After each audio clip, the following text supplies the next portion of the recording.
Paul, can you tell me about when Andy Evis had his accident in Papua New Guinea? Yeah, it was on the way back for independence, I think. Correct me if I'm wrong, but I think we decided when... of course, everyone in the expedition went back for the independence ceremonies in Papua New Guinea.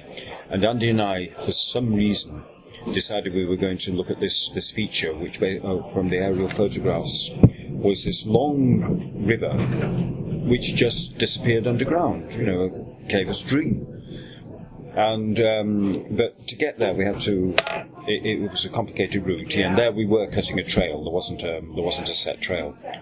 And as we walked along, I think on the second or the third day, Andy just followed this log, which was, I can still remember it.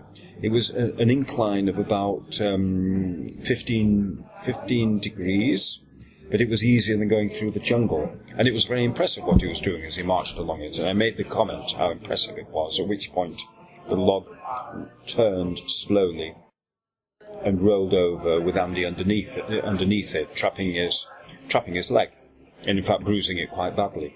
So we set up camp near the log, and Andy couldn't walk the next day, so I set off with the porter to follow the river. And so walked all day and came back again, because I was worried about Andy. And he was still not capable of walking, so I set off again.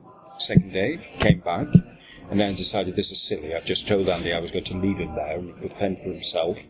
And we went off and decided to get to the end of this river, which we did, to find this massive, just a huge area, but just of mud, with butterflies, all sorts of butterflies on it. Really beautiful place, but only because of the butterflies. So wrote that off. We sort of went round, looked at every possible thing in the area, but there was nothing. So then I came back, picked up Andy, and we walked back to Telephone for the celebrations of independence. Right. And ate lots of pigs. Well, we did, yeah. There was a lot of pigs going, yeah. A lot more than in the pub tonight.